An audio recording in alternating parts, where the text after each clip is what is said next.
Take a seed, you plant it, you grow it, you dry it, you roll it, you smoke it, and it goes down smooth. Hey! Spanning the continent to bring you the truth about cannabis and marijuana law reform.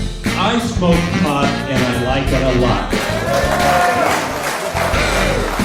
CannabisRadio.com presents The Russ Belville Show, the voice of the marijuana nation. Hey, this is great, man. Now, here's your host, Radical Russ Belville.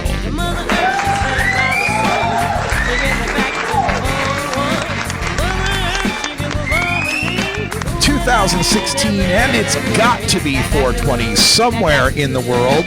It's also got to be the day of the Cactus Bowl.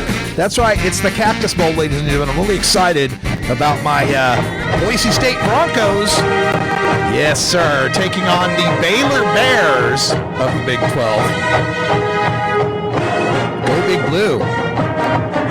Of course, I have a big bet on this game with Cliff Duvall from Normal of Waco, Inc. And he, of course, being in Waco, Texas, is rooting for the Baylor Bears. I, of course, am rooting for Boise State. And it's going to be a fine, fine game. I've bet him a half ounce of Oregon's finest bud. He has bet me a prime or a T-bone steak, a Texas T-bone. So that's the bet we've got going tonight. Check that out tonight, 7:15 Pacific time, I think, is when that game kicks off. Also, we, of course, are reeling from the terrible news that we received today. Help me, Obi-Wan Kenobi. You're my only hope. That's right. Carrie Fisher, who suffered a heart attack on a flight coming back from London to Los Angeles. We heard she was in critical condition, and then she was stabilized. We heard she was in stable condition, and now we get the news that she has passed away. And so sad. The collective... The world out there is just mourning the death of this woman who is not only a fantastic actress, but also a fighter for mental health and abuse survivors. So we're really going to miss her for sure. Why, you stuck-up, half-witted, scruffy-looking nerve herder. Of course, we're also devastated by the news of another musical giant who has passed away. On Christmas Day, we learned the death of George Michael, one half of the pop group Wham from the 80s, and of course had lots of solo hits. And he was only 53 years old. 53, and then Carrie Fisher was 60, far too young to be passing away. We will miss them dearly. All right, let's get to the show today. On our show, we are going to get behind the headlines, give you a little bit of Christmas cheer, kind of. A story coming out of the United Kingdom, where cops are bragging about seizing a marijuana Christmas tree. We'll go straight to Officer Scrooge for that report. Also on the show today, in drug war data mining, there's a study out from Scientific American, and they are hyping the change in perception of marijuana's dangers among teenagers in Washington state. And they're worried there that that is what has led to more kids smoking pot in the state of Washington. Of course, they're ignoring some of the figures from the rest of the country. We'll get to the bottom of that in the drug war data mines. Also on the show today, we've got a special 2016 retrospective. We'll be doing these all week long in this last week of 2016, looking at the best and worst of the year. And today we'll have a visit from our old-timey 1920s radio reporter, Freddie Farrock, who's going to give us the rundown of the top 10 stupid stoner stories of 2016. And then at the end of this first hour, my time for a radical rant on an Idaho mom denied custody for treating her seizing daughter with cannabis oil. We got that, plus Bill Maher and some other stories coming up in hour 2. Stay tuned. This is the Russ Belville Show on CannabisRadio.com.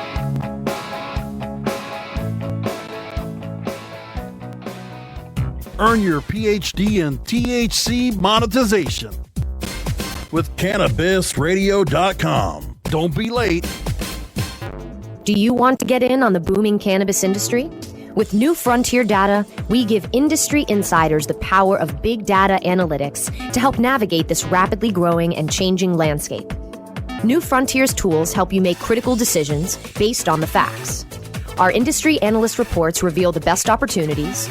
Our custom research engagements deliver answers to the most difficult questions. And our cutting-edge big data platform, Equio, puts real-time information and answers you need right at your fingertips. Go to www.equio.io and sign up for your free membership today. That's EQUIO.io to sign up now. The power of real-time big data is now in your hands. Run with New Frontier and let us help you conquer the wild. I'm Radical Russ from the Russ Belville Show. Washington, it has passed. The news organizations are calling it. So they just did call it officially for 64. Tell everybody in the red states how great legal weed is. Yeah, looking forward to legal weed here in the state of Oregon. It's the Russ Belville Show, the NPR of POT, weekdays live at 6 Eastern, 3 Pacific, exclusively on CannabisRadio.com. The Russ Belville Show is blogging and podcasting daily at RadicalRuss.com. When you are starting up a medical cannabis business, you want a fired-up lawyer who understands the needs of cannabis consumers. The law office of Lauren Vasquez is your fired-up lawyer for the cannabis industry. Visit her website, fireduplawyer.com, or call 1-855-MMJ-LAWS for more information. That's 855-665-5297 for Lauren Vasquez, your fired-up lawyer, or email fireduplawyer@gmail.com.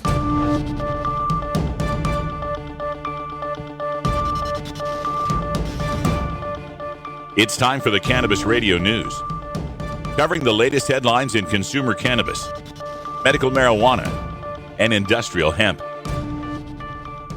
Cannabis Radio News is now available exclusively at CannabisRadio.com. Now your marijuana headlines in 4 minutes and 20 seconds. This is Cannabis Radio News. This is your Cannabis Radio News for Tuesday, December 27th, 2016. The U.S. elections top Americans' list of top 10 news events in 2016, while the expansion of legalized marijuana into 4 more states was one of 3 news events the most people deemed unimportant. 3/4 called the presidential election and Trump's victory very or extremely important. 63% ranked mass shootings and bombings in Orlando, Florida, and in Belgium, Turkey, Pakistan, and France as personally important news stories of the year. 51% said they found news stories about the deaths of people at the hands of police officers or news about ambush attacks on police in 3 states to be among the year's most important news events. The 3 events described by the largest percentage of Americans as not too important included the death of Muhammad Ali at 50%, approval of recreational marijuana use in 4 states at 43%, and the death of Fidel Castro at 40%. For the first time, more Australians support decriminalizing the use of marijuana than those who back retaining its classification as an illicit drug, a survey conducted over 3 decades has found. There has been a significant shift in sentiment around marijuana use since 2013, research has found, with experts pinpointing 2 critical factors: the legalization push sweeping the United States and official acceptance by federal and state governments that cannabis has a part to play in pain relief for sufferers of disease. The Australian National University's 30-year election study found a sharp switch from 2013, when 44% of those surveyed said the use of marijuana should remain a criminal offense, compared to 34% who supported legalization, and the remainder, 22%, undecided. By 2016, that had flipped to 43% backing legalization and just 32% support for the criminal status quo. As legal marijuana use spreads rapidly across the United States, Mexican legislators are taking small steps to decriminalize pot in a country where the war on drugs has killed more than 100,000 people over the past decade. Mexico's Senate on December 13th legalized the cultivation of marijuana for pharmaceutical and scientific purposes, but it didn't address calls to allow recreational use, though 4 plaintiffs won a judgment late last year from the Mexican Supreme Court for permission to grow and consume marijuana for personal use. Since then, more than 350 people have submitted petitions to cultivate or consume marijuana for personal use to the federal agency that regulates controlled substances. The agency said December 16th that it won't approve any applications for recreational use. A federal judge has dismissed a lawsuit filed by a Western Kansas woman against the state and several agencies after her son was removed from her home in 2015 when he told school officials she used marijuana. Shauna Banda of Garden City alleged in the lawsuit filed in March that the defendants denied her civil rights by refusing to allow her to use medical marijuana to treat her Crohn's disease, interfering with her parenting, and questioning her son without her permission. Medical marijuana is not legal in Kansas. U.S. District Judge J. Thomas Martin dismissed the lawsuit Tuesday, agreeing with the defendant's contention that Banda has no right to use marijuana and the agencies have some immunity. Banda says she intends to pursue the case after she recovers from a recent surgery. Santa is stocking stuffings with a little extra green this holiday season, marijuana. Pot shops are reporting the average purchase is up 21% in the week before Christmas, according to the marijuana software firm Baker, which runs store customer service systems. The most popular items are marijuana-infused edibles like brownies or cookies. Maryland patients are several months away from being able to legally obtain medical cannabis to treat chronic conditions, but scammers are already trying to make a buck off of patients desperate for the relief they seek from the drug, according to regulators and industry officials. There are reports that companies are selling marijuana cards or offering exams to pre-approve patients for medical cannabis. Neither is a legitimate practice, officials say. The Maryland Medical Cannabis Commission, which regulates the industry, has received about 20 inquiries from potential patients reporting questionable claims by cannabis businesses, according to Vanessa Lyon, a commission spokeswoman. It will be late 2017 at the earliest before any medical cannabis is available to Maryland patients, Lyon said. This has been your Cannabis Radio News for Tuesday, December 27th, 2016. I'm Russ Belville. Forwarding the cause of legalization and research of the growing cannabis industry, one podcast at a time. The Cannabis Radio Network. Cannabis legalization efforts are increasing competition for businesses wanting to make it big. In this complex and fast-changing environment, only the savviest will survive. What are you going to do to stay ahead of the game? Enter New Frontier's free platform, Equio, the premier business intelligence, visualization, and marketing platform for the cannabis industry. With Equio, you can stay on top of your store's sales, trends, and competition, better understand your seasonality and broader sales trends, identify and compare your top products and categories, and cross-buying opportunities. Go to www.equio.io to sign up for your free membership today. That's EQUIO.io to sign up now. The power of real-time big data is now in your hands. Run with New Frontier and let us help you conquer the wild.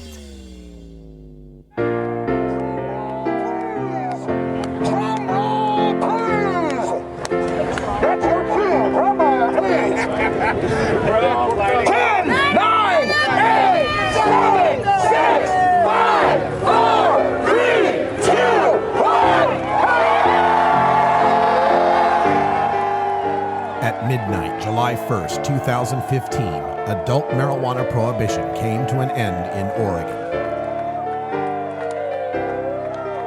Immediately, over 400,000 adults who consume cannabis responsibly were no longer criminals. This is what freedom sounds like. Brought to you by Portland Normal.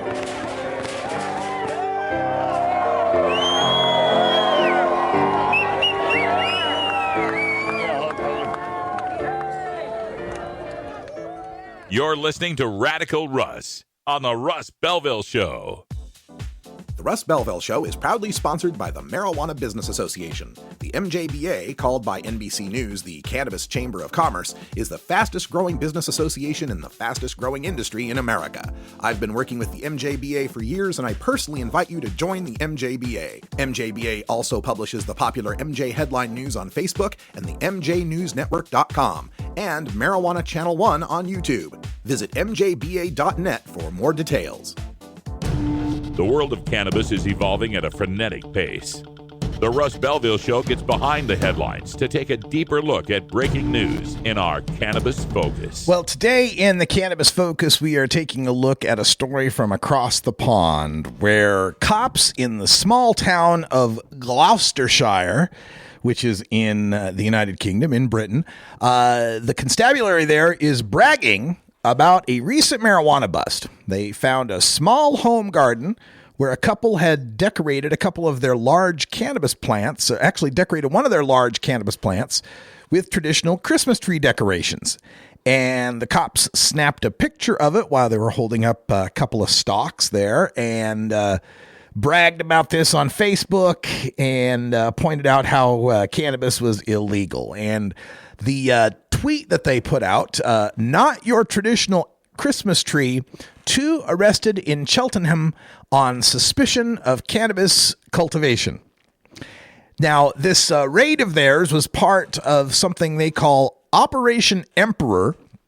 This is a police operation of the utmost importance to the Gloucestershire Constabulary. According to their website, quote, Operation Emperor is part of our crackdown on drugs. It sends a strong message to criminals that Gloucestershire is not a soft location to sell drugs. A high number of murders in Gloucestershire in recent years have had a drugs element, and many of the knife crime incidents we see are related to drugs. By tackling the root cause of these problems, we're hoping to make Gloucestershire a safer place. Yeah, okay, well, the bobbies here might think that the cannabis growers with Yuletide cheer, the kind of people who are decorating a cannabis plant, are somehow part of the knife-wielding scourge of Gloucestershire.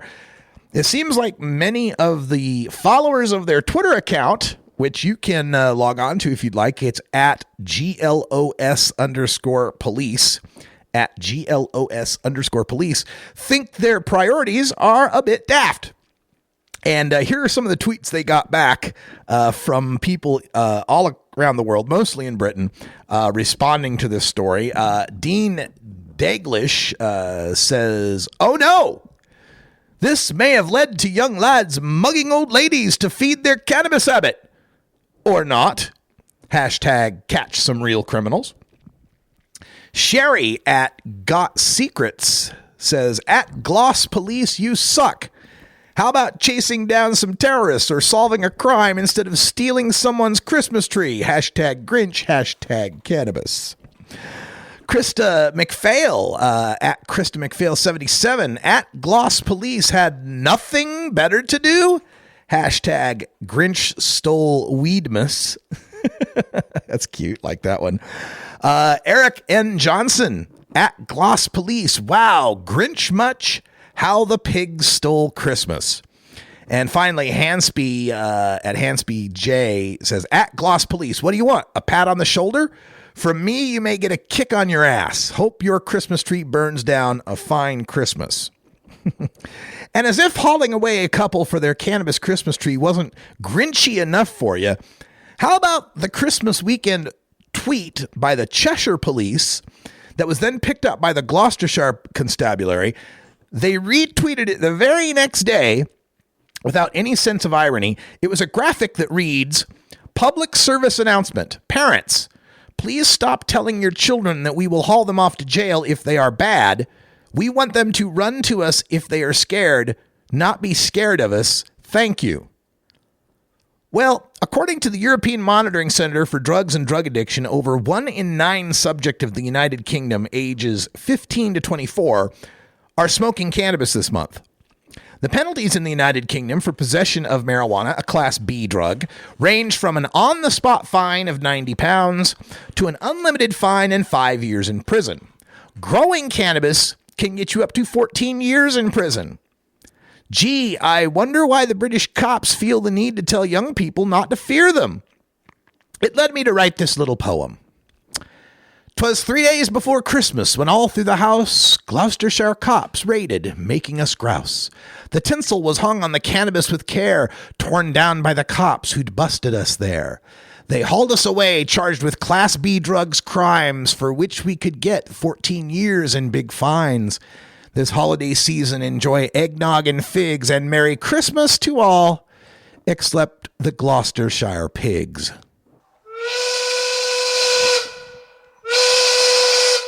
Get a life, will you, people? I mean, for crying out loud, it's just a TV show. Thank you, Mr. Shatner. It is 20 after the hour, or close enough to it. Time for us to take our 420 break for our friends in Colorado and everywhere else in the Mountain Time Zone. We're working hard to get it legalized in your state. Help us out with a donation. Go to PayPal and send some money to Russ at RadicalRuss.com. You'll be glad you did.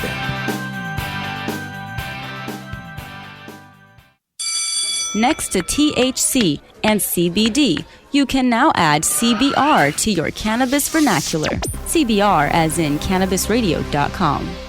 Oh, let the marijuana llama tell you something now about a game for your phone gonna make you say, wow! The game's about the game of growing cannabis for cash. Grow the seed, sell the bud, put the savings in the stash. Little by little, your empire grows large. Put different celebrities inside your entourage. You can choose to play with Snoop or me or Cheech and Chong, Cypress Hill, Willie Nelson, Wiz Khalifa with a bong. The name of the game is Hemp Inc., that's the point. Download and play while you light yourself a joint. The business of cannabis should be no crime. Hemp Inc. is even hot-proofed by the man who run High Times. Oh yeah?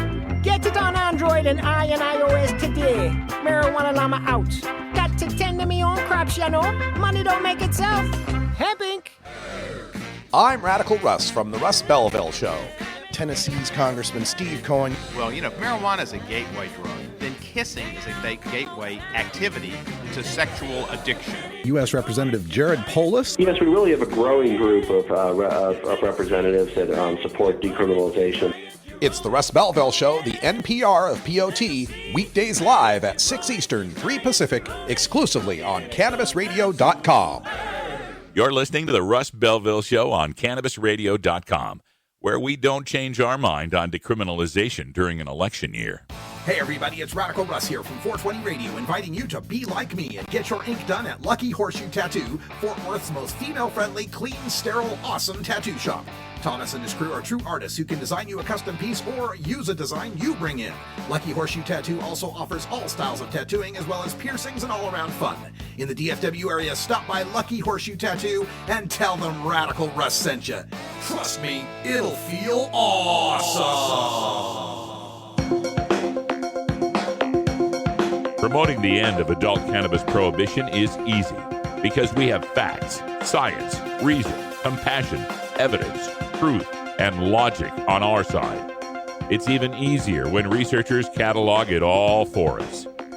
Learn how to gather the facts on marijuana use, arrests, seizures, rehabs, drug tests, and more on this edition of Drug War Data Mining. Today in the Data Mines, we're taking a look at a study that is published. The report on it was published in Scientific American. The title ominously reads, Teens' Views on Marijuana Change After Legalization. And the subhead reading, Younger students in Washington State see pot as less harmful and report using it more. Now, this is a study that's been published in the Journal of the American Medical Association Pediatrics. And according to the lead author, quote, across the country, there has been a decreased perception of risk and an increase in marijuana use among adolescents, end quote. She noted that trying marijuana at a young age is tied to an increased risk of regular use later on. And chronic use of marijuana may be tied to negative outcomes such as psychosis and poor financial status. Well, let me debunk a little bit of that first of all. When they say trying marijuana at a young age is tied to an increase of regular use later on, they say that as if regular use later on is somehow a bad thing. Yes, it is entirely possible that someone who tried marijuana as a young person would be more likely to be using marijuana and continue using it as an older person than, say, someone who never tried pot. That's right. Yes, it is likely someone who's familiar with pot would be more likely to want to use it.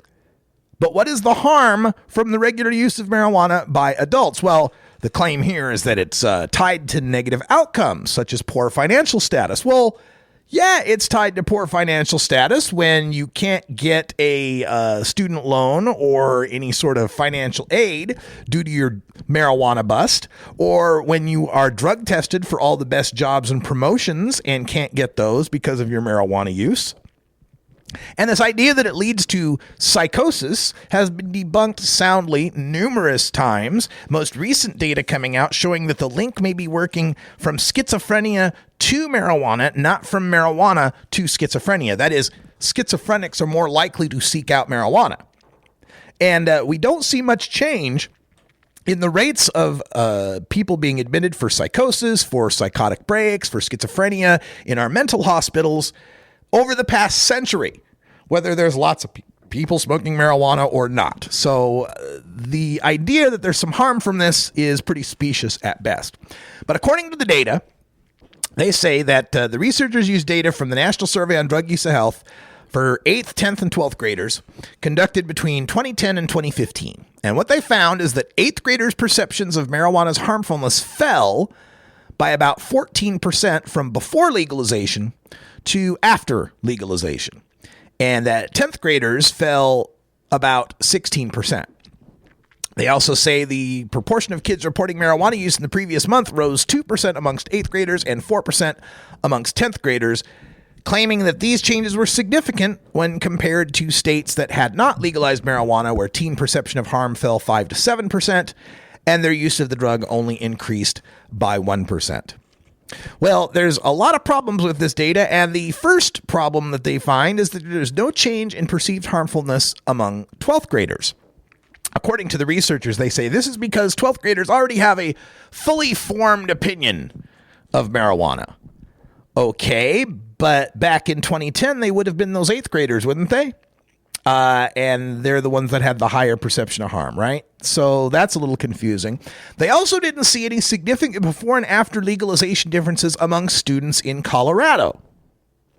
Colorado is the one they always want to bring up about how many kids are using marijuana, and yet in Colorado, no big change in either their use patterns or their perceptions of harm. Now, according to these researchers, they say it's possibly because these adolescents in Colorado were exposed to a robust medical marijuana industry before there was any recreational use. Well, if the robust medical marijuana industry is what changes kids' perceptions and use, why did we not see that in Washington? Now, they want to try and say there was no robust medical marijuana industry, and there may not have been one codified into law like Colorado, but I assure you there was plenty of medical marijuana industry going up in Washington state around this same time. It'd be interesting also to compare this to other states with a robust medical marijuana industry like California or Michigan, but the authors don't seem to be bringing any data for that. I've been trying to track this data down. So far, I've found the National Survey on Drug Use and Health data nationwide, which has shown that nationwide, even as the perceptions of marijuana's harmfulness have decreased nationwide, that the use has not increased. And in fact, looking at people aged 12 to 17, now this data comes from the National Survey on Drug Use and Health, between the years of 2012-2013 to 2013-2014, so in the span of legalization taking root and becoming popular in the states, we find that the 10 states with the greatest monthly use among teenagers include Colorado, Oregon, and Washington, and Alaska for that matter, all above 9%, 9 to almost 12.5%. But when we look at those states that have the greatest decrease in perception of harm, only Colorado is among the top 10, where perception of harm decreased by 18% for those kids. Other places where the perception of harm decreased include Tennessee, North Dakota, Indiana, and Georgia. All double-digit decreases in the perception of harm amongst the young people. And yet those states are nowhere near the top in marijuana use. And in fact, many of them had decreases in marijuana use.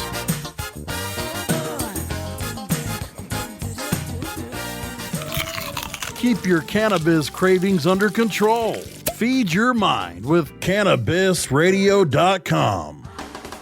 CannabisRadio.com proudly presents the newest and greatest podcast in the galaxy, The Real Dirt with Chip Baker, your insider industry connection to accurate and entertaining information about cannabis technology, production, cultivation, and everything in between. Rolling joints and dropping knowledge about cannabis technology, production, cultivation, and everything in between. The future of legal cannabis has arrived, and we want to give you The Real Dirt with Chip Baker. Look for new episodes at CannabisRadio.com, TheRealDirt.com, or subscribe to the show on iTunes, Stitcher, and iHeartRadio. NORMAL stands for Responsible Adult Cannabis Use. If cannabis use is causing problems in your life, consider taking a break or seeking medical assistance.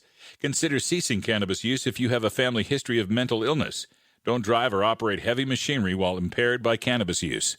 Cannabis use is not without risks, even though the risks may be far less than those posed by legal drugs. You're not high. You're listening to the Russ Belville Show on CannabisRadio.com. The Supreme Court is wrong on the Second Amendment. Okay, maybe you're high, too.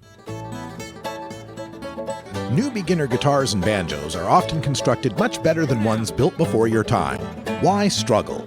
Get a new instrument or fix the old one. The trusted professionals at the Fingerboard Extension will evaluate your instrument for free. Repairs are priced for people who work for a living. Stop by the Fingerboard Extension downtown Corvallis at 120 Northwest 2nd Street today, or check out its inventory on the web at fingerboardextension.com.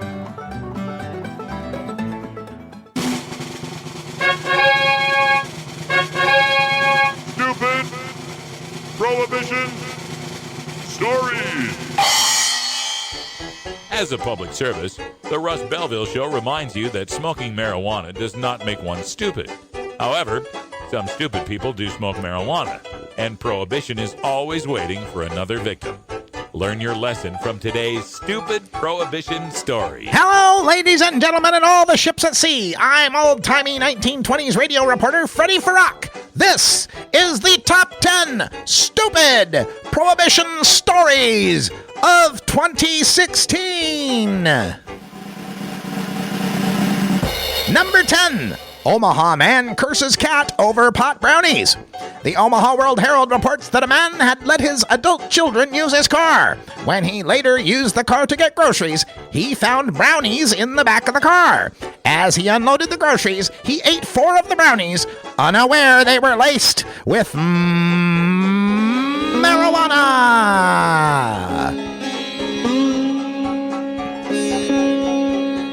Paramedics were called to the scene and noted the man was agitated, but his vital signs were otherwise normal. However, he was crawling around on the floor, sputtering profanities, and calling the family cat a bitch, according to reports.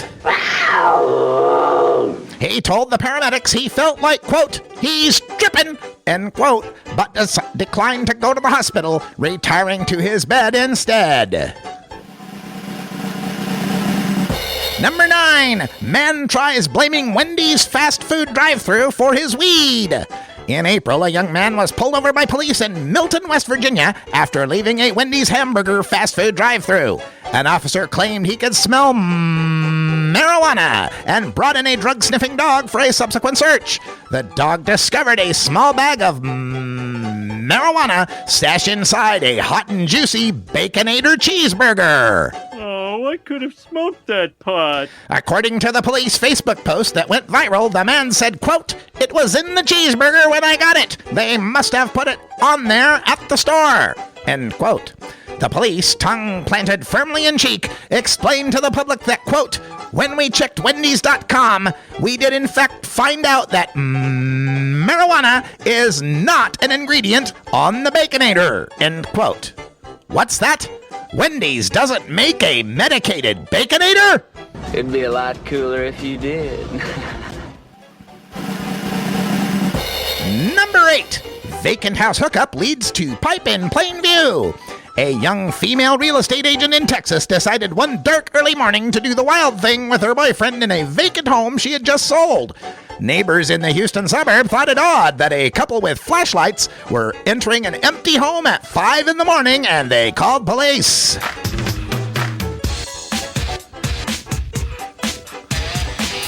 When the police arrived, the real estate agent lied and told them she and the boyfriend were a married couple who had just purchased the home. Cops then took them back to their car to retrieve their identification. That's when they saw the glass pot pipe sitting on the dashboard and smelled the overpowering smell of marijuana. A subsequent search found more paraphernalia and a baggie of marijuana, which the real estate agent admitted was hers. Number 7. Ohio man asks cops to help find his lost weed. Police in Ohio were called to a neighborhood where an older man was found wandering drunk through his own front yard. When police asked the man what he was doing, he informed them that he was looking for his lost bag of marijuana. Hey, I'm not gonna lie, yeah, I lost a little bit of marijuana today. To confirm that the drunk man was indeed committing a crime, the police officer asked a follow-up question. How do you know you lost it? I ain't got it on me. The drunk man then enlisted the police officer in the search for his contraband marijuana. Where do you think you lost it at? It's somewhere.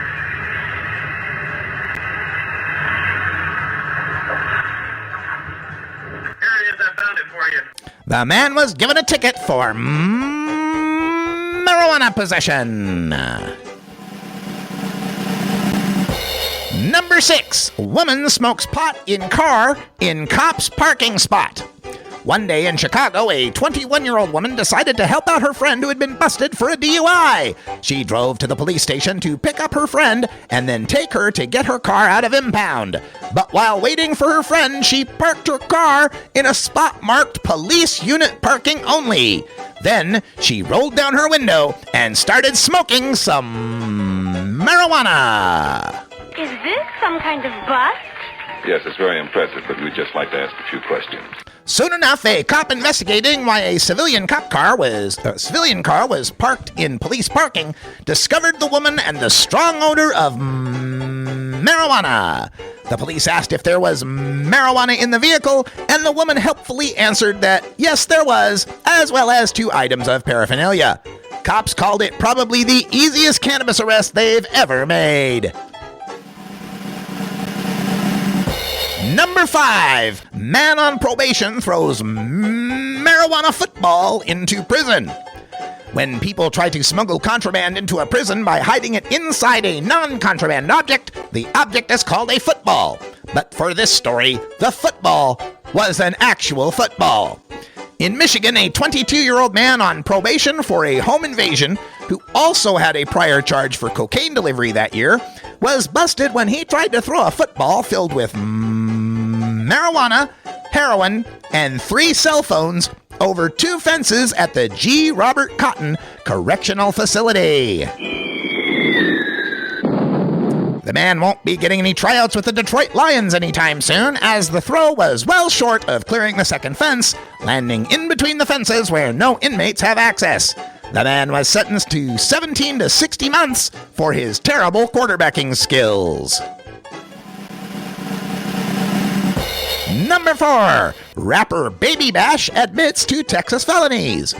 A recent marijuana party was held in Texas by rappers Paul Wall and Baby Bash, leading to the arrest of the duo and 8 others on felony distribution charges. So to help the state prove 10 defendants are guilty of marijuana felonies, Baby Bash spoke on camera to celebrity gossip site TMZ to prove that he knew he was breaking the law in Texas. Me and Paul were smoking some tree, and in Texas, I guess they don't play that as much as Cali and Colorado, so they arrested us. Just to be sure, Mr. Bash, could you admit you knew you were committing a felony in public to local news station KHOU-TV? We shouldn't have did it. We did it at a public place, and this ain't California, y'all.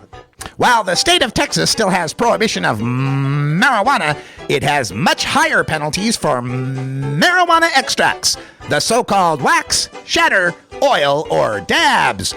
And the charges leveled against Bash and the others could lead to 10 years in a Texas prison. All it was a little smoke out that got bigger than it should have been. We had people had edibles and people had dabs, and there was no drugs. They tried to make it like we were a big druggie, but it was just all marijuana and THC.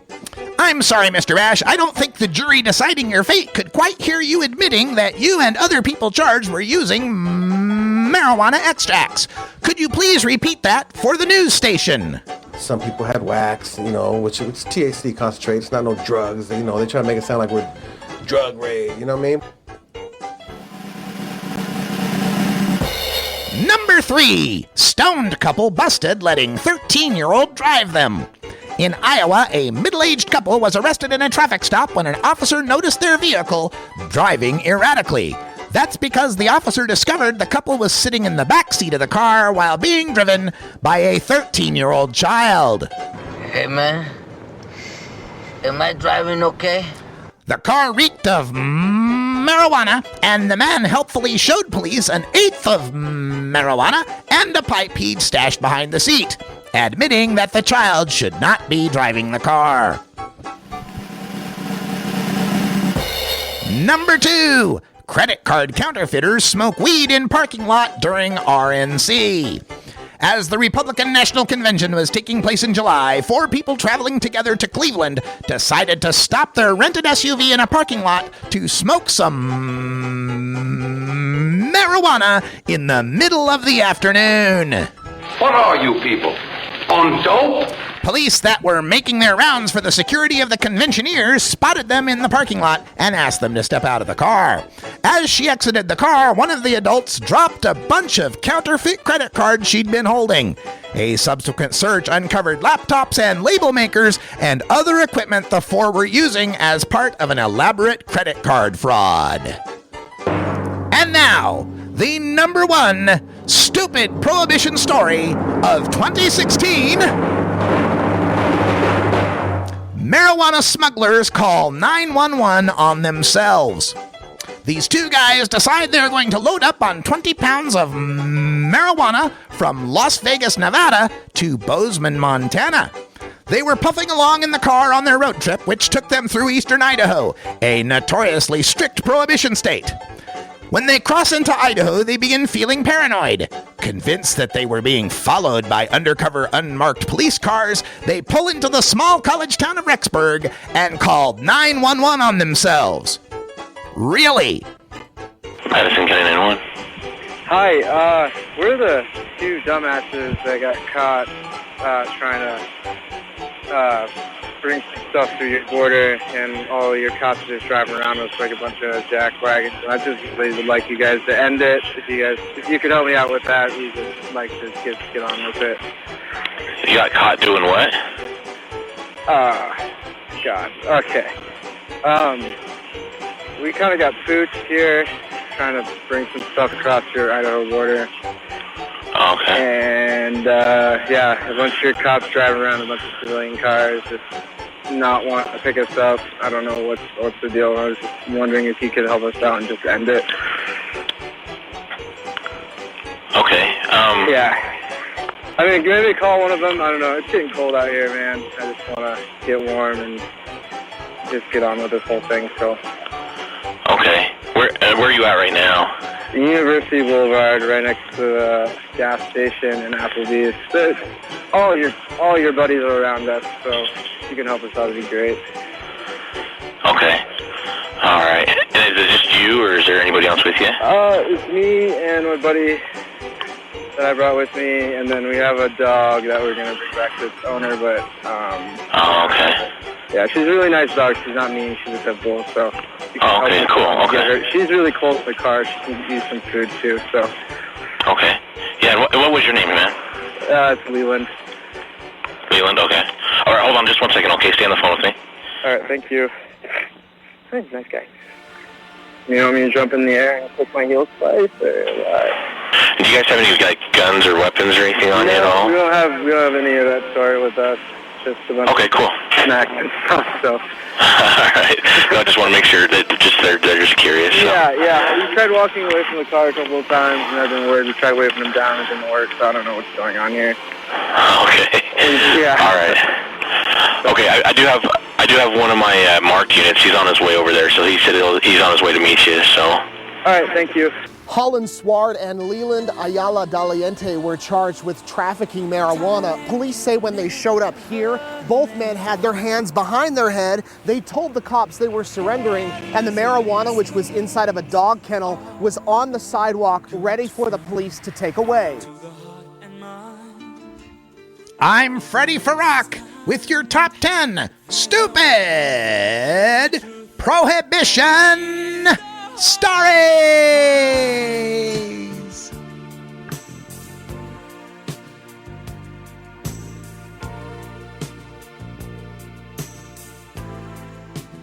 From dabs to chivas, sativas to indicas, we roll out a whole concentrate of fresh new content every week. It's like going from the greenhouse to the dispensary. CannabisRadio.com.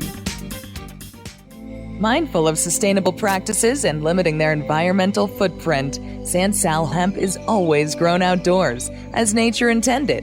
By starting with uniform genetic profiles, Sansal ensures the plant will maintain its optimal performance and yield consistently throughout its life cycle. It is through innovative processes that Sansal is able to achieve pure whole hemp extracts and meet industry requirements and the level of quality desired by many of their customers. Healthy plants, healthy people. SansalCBD.com. Improve your lifestyle naturally. I'm Radical Russ from the Russ Belville Show. Keith Stropp, the founder of NORML, is here. The single most important victory will be California. We've got Steve D'Angelo. Well, the state of cannabis affairs in California is in flux. The guru of ganja, Ed Rosenthal. It's better for people to be using concentrates. Weekdays live at 6 Eastern, 3 Pacific, exclusively on CannabisRadio.com. You're not high. You're listening to the Russ Belville Show on CannabisRadio.com. They're bringing drugs. They're bringing crime. They're rapists. And some, I assume, are good people. Okay. Maybe you're high, too.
Must wage what I have called total war against public enemy number one. I support a change in law to end federal criminal penalties for possession of up to 1 ounce of marijuana. That marijuana, pot, grass, whatever you want to call it, is probably the most dangerous drug. Some think there won't be room for them in jail. We'll make room. I experimented with marijuana a time or two, and I didn't like it and didn't inhale. One major responsibility is to encourage people to use less drugs. Entirely legitimate topic for debate. Radical Rant. An Idaho judge has ruled that a 23-year-old mother in Gooding, Idaho, cannot keep custody of her 3-year-old daughter. Despite testimony from her physician and Child Protective Services that the mother's use of medical marijuana to stop the child's seizures caused, quote, no injury to the child, end quote. The unnamed judge in the 4-hour hearing that of course was closed to the public, ordered that Madison Osborne, age 3, will remain with the ex-husband of Kelsey Osborne, the mother who was charged in October with misdemeanor injury to a child. Here's how she got that charge, according to the Magic Valley Times News, which wrote, Osborne said her daughter Madison had been acting out since she was 18 months old, but was having a particularly bad night October 4th after several weeks of going on and off risperidone, an antipsychotic medication. The next morning, Madison was having seizure-like symptoms, vomiting, and acting out in a way she never had. So Osborne made her a smoothie with marijuana butter that calmed the girl, Osborne said. But at a doctor's appointment later that day, the girl tested positive for marijuana, and the doctor called the Department of Health and Welfare. Just so we're clear here, folks, a physician who learned that a child had marijuana in her system was compelled to call the government to protect that child's well-being. That same government gave the seal of approval for a physician to prescribe risperidone to a child aged 3 or younger, which has the following warnings and potential side effects. Drowsiness, dizziness, lightheadedness, drooling, nausea, weight gain, or tiredness may occur. Tell your doctor right away if you have any serious side effects, including difficulty swallowing, muscle spasms, shaking, tremors, mental and mood changes such as anxiety and restlessness, signs of infection such as fever, persistent sore throat. This medication may increase a certain natural substance, prolactin, made by your body. For females, this increase in prolactin may result in unwanted breast milk, missed or stopped periods, or difficulty becoming pregnant. In addition to those side effects, risperidone can rarely cause tardive dyskinesia, neuroleptic malignant syndrome, and a condition that affects the heart rhythm called QT prolongation. There's a study that explains that, quote, rapid weight gain with risperidone treatment may promote the cascade of biochemical indices associated with insulin resistance and metabolic syndrome, end quote. There's another paper that explained how a child, quote, experienced gingival bleeding when risperidone dose was increased to 0.5 milligram per day, end quote. Now, you can take the time to look up what all that means, or you can just accept my word for it that those are bad conditions, and cannabis does not cause them ever. So that's what's going on in Idaho right now. South Central Idaho, where prosecutors are moving forward with punishing a mom for treating her epileptic kid with a smoothie made with cannabis butter. Now, meanwhile, just 25 miles away in Dietrich, Idaho, there is an ongoing prosecution of an actual injury to a child. In this story, 3 white high school football players, aged 18, 18, and 17, were charged with attacking a black mentally disabled classmate by sodomizing him with a coat hanger. The only one of the 3 to be charged as an adult, the now 19-year-old John Howard, pleaded guilty to felony injury to a child. That was the charge he was given, rather than the more serious charge of forcible sexual penetration by a foreign object. That charge could have merited John Howard a life sentence. Now, in this case, the county prosecutors had to recuse themselves due to the fact that John Howard and some of the other folks have some ties to people in various administrations, and there would be a conflict of interest. So this went all the way up to the Idaho State Attorney General's office for prosecution. The Deputy Attorney General prosecuting the case, a man named Casey Hemmer, made the decision to waive the more serious sex crime charge and reduce it to felony injury to a child. In court, he explained why. He said, quote, "We don't believe it's appropriate for Mr. Howard to suffer the consequences of a sex offender," end quote. He and 2 other teens lured a mentally challenged boy by promising him a hug. One held him while the other shoved a coat hanger up his ass, and John Howard kicked the coat hanger further up the kid's ass But no, we wouldn't want Howard to suffer the consequences of a sex offender, would we? Well, all right. What's this punishment that John Howard could get for felony injury to a child? Well, according to Idaho State Code, it is typically up to 1 year in the county jail or between 1 and 10 years in a state prison. But not for John Howard. According to the report in the Magic Valley Times, Howard, who submitted an Alford plea, will likely be sentenced to 2 to 3 years of probation when he returns to court on February 24th, 2017, but will, quote, avoid prison or jail time and could ultimately have his conviction dismissed if he successfully completes probation without violations or committing new crimes, end quote. Now, what's an Alford plea, by the way? I'd never heard of such a thing. Well, here's what an Alford plea is. The story continues by saying, by submitting an Alford plea, Howard maintains his innocence while acknowledging prosecutors would likely be able to win a conviction at trial. It's kind of like a no contest, huh? It's like saying, I didn't do anything wrong, but I'll concede you can probably prove I did. The state of Idaho's deputy attorney general didn't want this young man, who admitted the state could prove he abused a handicapped black kid, to have to suffer his life registering as a sex offender. Now, how about a hate crime charge? I mean, considering that these 3 white kids were ganging up to abuse a kid who, along with his adopted siblings, are the only black kids in the town? Nope. No hate crime charge. Deputy Attorney General Hemmer sees no problem there. According to his court testimony, quote, it's not our belief that this was a racially motivated crime. This was more of a vulnerable victim motivated crime. I think it probably would have happened to anybody that was in the same kind of circumstances and mental state as the victim here, end quote. Oh, that explains it. They weren't sexually penetrating a younger classmate with a coat hanger because he was black. They were sexually penetrating a younger classmate with a coat hanger because he was mentally challenged. Well, that makes it all better. Not any sort of crime of bias now, huh, Idaho? Oddly, though, when you ask the kid who was raped about it, he has a different story to tell, as alleged in the $10 million civil suit against the school.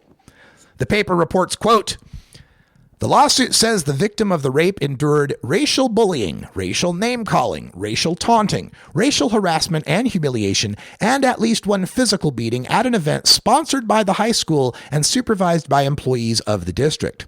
Howard also made the victim learn a vicious Ku Klux Klan song and recited the song to him at the same time a Confederate flag was posted on Mr. Howard's computer, the lawsuit said. Howard's actions were ignored by school officials and football coaches, in part due to his athletic ability and community connections. The suit said the victim was also humped and taunted during football practices, called names like Kool-Aid, chicken eater, watermelon, and the N-word, and continuously subjected to wedgies in which his underwear was yanked up out of his pants, causing extreme pain, humiliation, and suffering and tearing of the underpants. The suit goes on to allege that the one physical beating at the event was when the football coaches organized fist fights between the players to toughen them up, and that in one instance, Howard was bare-fisted, age 18, by the way, as he beat the victim unconscious, age 16, by the way, all the while as other players and students taunted the victim with racial epithets. New York columnist and Black Lives Matter Sean King has now written about the case, and that's attracting some attention from the national media. The Idaho Attorney General's office is refusing comment on online criticism that was posted by the Idaho Coalition Against Sexual and Domestic Violence. And while it is beyond critical that the national spotlight focuses on how racism is helping a white man beat a felony sex offense charge, I hope as much focus is given on how canna bigotry is perverting our justice system and harming children. 25 miles apart in southern Idaho, a white racist rapist will not see a day in jail, but a mom giving her kid can of butter to treat her seizures just might. You can read more about this on weednews.co, my new home for most of my writing, and also check out my columns at hightimes.com every Tuesday and Friday. Stay tuned for Hour 2. We'll take your calls at 650-LEGAL-MJ. For everyone here at Delta 9 Studios in beautiful legal Portland, Oregon, I'm Radical Russ. Thanks for joining us, and may the force be with you.